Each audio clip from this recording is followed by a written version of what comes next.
Am I the a-hole for pointing out to my ex that this is what she wanted? My ex and I divorced 8 years ago, amicably. She is the one who proposed that we not make the kids switch back and forth for the time being. We'd each spend 2 weeks at the house and switch on and off. She said we'd do this until one of us moved on and got remarried, as obviously that wouldn't be a realistic setup. I agreed, and we'd put it in writing, including that this custody arrangement would only last until one of us got married. We also split rent on an apartment that the other lived in during their off time. All bills have been split evenly between us. Per the agreement, when this ended, we'd sell the house and split the profits, as it's in both our names. Our kids were 6 and 8 when this began. They're now 14 and 16. I have been with my now fiancé for 3 years. We started living together at her place 2 years ago. My ex also started living with her boyfriend, so we gave up the apartment and would still switch off living in the house during our custody time. While our partners didn't live at the main house full-time, they have gotten to know our kids, and everyone gets along. The kids love my fiancé and are excited for the wedding. My ex was happy for us until I spoke to her about putting the house on the market. Suddenly, she got weirded out and said she didn't want to change the arrangement. It was easier for her, and it's nice to have a break from her boyfriend every 2 weeks. I said I get that, but my fiancé and I are getting a new place that's both of ours. The kids are okay with this and are fine with having to switch houses at this point. I offered my ex the option to buy me out, but she can't afford to do that. She kept saying this isn't fair and that she didn't expect I'd ever move on. I asked what if she married her boyfriend. She said she has no plans of remarrying and thought I wouldn't want to either. I just said, well, I am. We've started the process of selling the house, and she keeps trying to get the kids against the idea, but the kids honestly don't care. They've loved house hunting with me and my fiancé. My eldest wants to help my fiancé decorate, as they're close. The kids are also excited to spend more time with my ex's boyfriend, since they'll be living with him and their mom. He's a very nice guy, and they like him. Recently, we got an offer on the house, and my ex was very emotional, which I understood. This was a home we purchased together and raised our children in. I'm emotional to let it go as well, but when we were discussing it, she told me this is all my fault, that she had to sell her children's childhood home.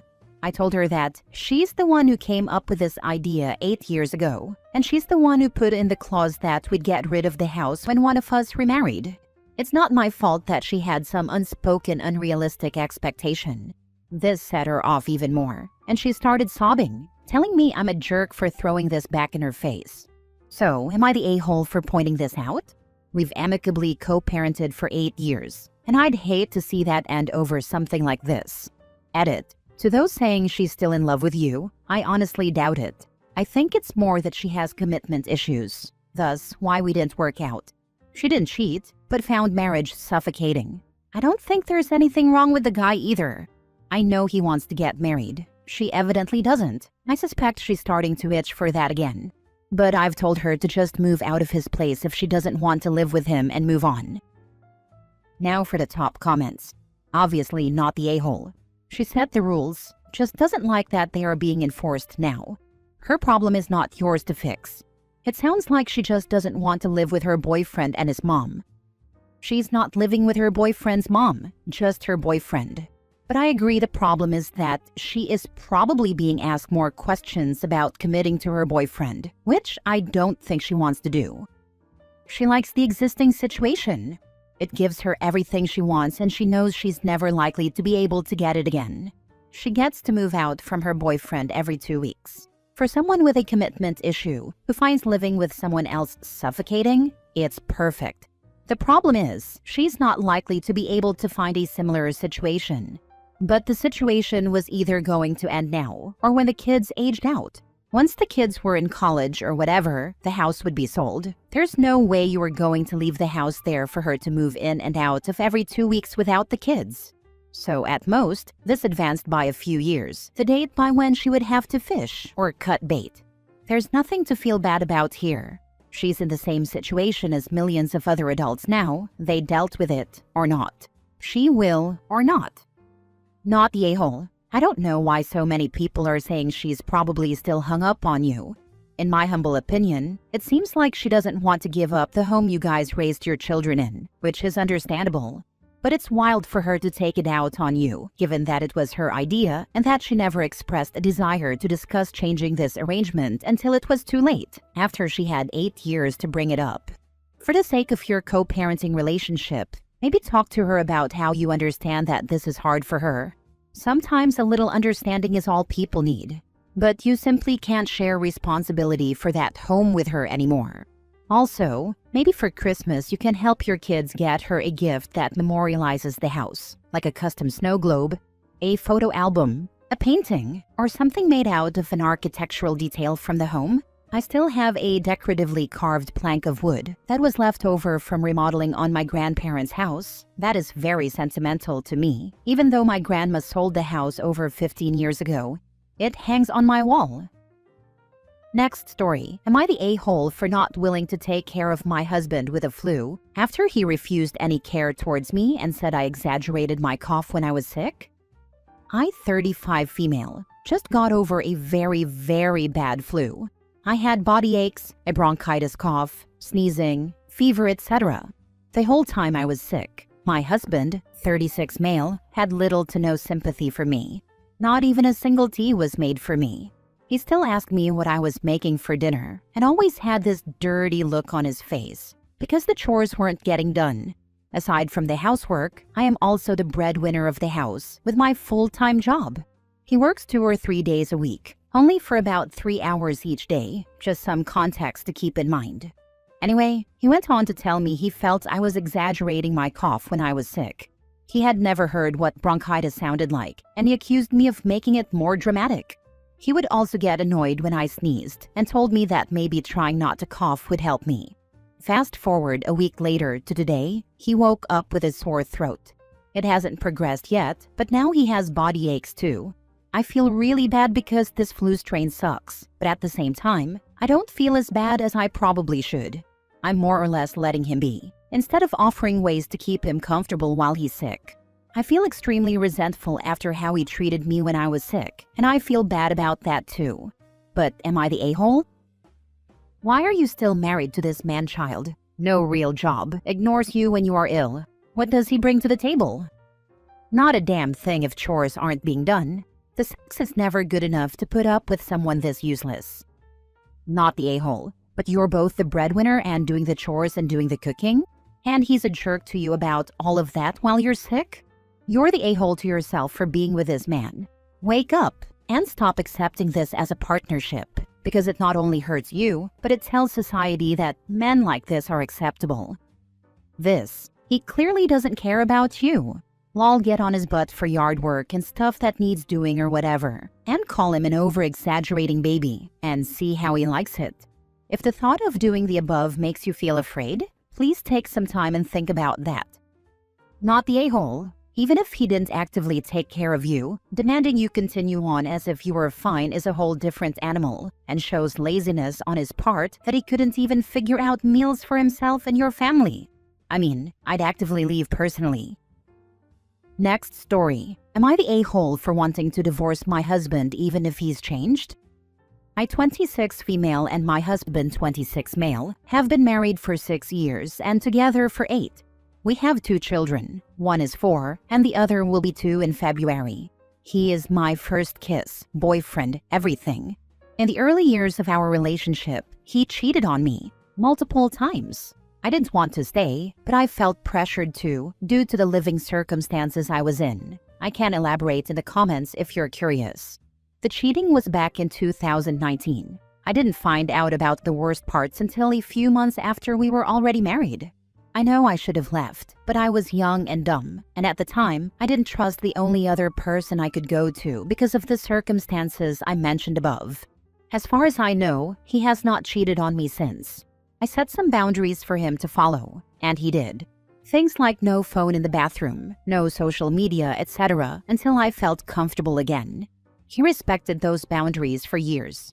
Earlier this year, we talked, and I told him I now feel comfortable enough for him to have social media, and I don't care about the phone in the bathroom anymore.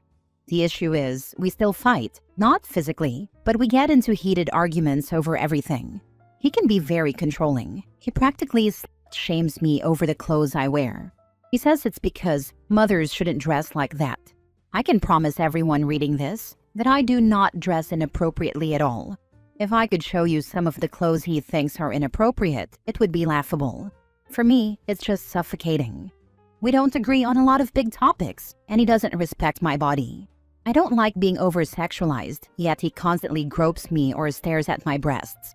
It's not that I'm totally against it. I'd just rather have more romantic forms of intimacy, like hugging, calling me beautiful, etc. And he does that sometimes, but not as much as he sexualizes me. He makes me feel more like a blow-up doll than a person.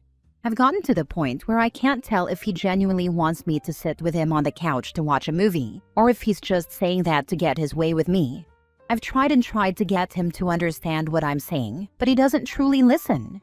He says he'll do better, then goes right back to the same things. He also gets upset, pouts, or tries to guilt-trip me if I want to skip a night of sex. To be completely honest, I regret staying with him. There are tons of people getting engaged on my feed, and it's heartbreaking to me. Because back when we were engaged, he made multiple Snapchat accounts trying to contact his ex. She sent me screenshots, and when I asked him, he told me she was lying. Because of my predicament, I chose to let it go. A few months later, when we were married and I found out other things he had done, I asked him why he was so desperate to get a hold of her. His response was that he felt he had made a mistake breaking up with her and getting with me, but he swears he doesn't feel that way now. Now when I see people getting engaged, I'm envious because I want someone to want me, and I want to not question it. I want the love I've never had. But is it too late? Am I the a-hole if I were to divorce him now? Now that we have children, and considering he did respect my boundaries for years? He also isn't cheating anymore, and as for the conflicts and arguments we have, with him being overly controlling, etc., he tells me he's sorry and that he'll change. I just don't know if I want to keep trying to make it work anymore. But he tells me I would be selfish to divorce him, especially because we have kids, and he makes promises that things will get better, which makes me wonder, what if I divorce him and we could have ended up fixing things if I had stayed? My feelings are telling me to divorce, but I don't know if that's a mistake. I saw a video recently that said if someone pisses in your water, adding sugar doesn't remove the piss. No matter how much sugar your husband is adding, you've still got a glass of piss water, not the a-hole. Yes, I know exactly what video you're talking about. Honestly, OP, you should have left as soon as he cheated the first time while dating. But then you forgave and stayed, okay. But when he told you he made a mistake breaking up with the ex and getting with you, could he have made it any clearer? But he swears he doesn't feel that way now. He's using the kids as a manipulation tactic. And also, why would you actually have children with this man? How do you know he's not cheating now? What exactly did he do before you got married that qualified as cheating? Just trying to get a hold of the ex, or actually physically cheating on you with multiple women? I had no one to go to, no family, no money. I lived with him and was unsure how to leave. If I could go back now, I would definitely have left. And because he stopped cheating and promised me change, I was willing to hope for the future. I thought maybe we could be happy. I know now that's not a possibility. Even if he's not cheating, we just don't go well together. Whatever your relationship is with your husband is what your children will emulate. What would you tell or want your children to do if they were you? You know you need to divorce. Don't stay because of the sunk cost fallacy. When you get on the wrong train, get off and turn back as soon as you can. The longer you stay on, the more expensive the return journey. I have a goal to try to divorce by at least February. I am a stay-at-home mom, so I have to make a plan first. He is totally against me leaving him, so there's no talking to him about this. I have tried, but he makes me feel guilty about it. I start to question if I'm doing this for the right reasons. At the end of the day, I just want to be happy, and I don't want my kids to have unhappy parents. This makes sense to me, but this relationship is so hot and cold that it can distort my thoughts that I know to be true. One minute I know for a fact I want to divorce, the next he's being kind, and suddenly I'm not so sure. That's why this is all so confusing and complicated to me. I just need to hear that I'm making the right decision, as I feel so lost right now. This is a huge step I'm about to take. I'm about to flip our world upside down, and I feel guilty. Last story. Am I the a-hole for wanting to leave early to the airport for our first international flight? Me, 31 female, and my husband, 32 male, are going on our first trip to Japan for our honeymoon and first-year wedding anniversary. Our flight is in less than 2 days, and we are in disagreement about how early we should arrive at the airport. Our flight departs from LAX at 11:30 a.m., and I want to be at the airport by 7:30 a.m., 4 hours before departure. He wants to be at the airport by 9:30 a.m., 2 hours before departure. For context, he has never flown internationally and is afraid of flying, so his anxiety is very high right now. He claims he doesn't want to end up waiting at the airport extra time before the flight because the anticipation will make his anxiety worse. I, on the other hand, am anxious that if we don't allow ourselves extra time for things to go wrong and for possible traffic delays, we live 1.5 hours away from LAX. We could end up missing our flight. For further context, I have planned this entire trip myself with very little input from him, by his choice, because he has been anxious just thinking about flying for 12 hours on a plane. I researched, purchased the tickets, booked hotels and excursions, prepared the itinerary, and arranged for our ride to and from the airport.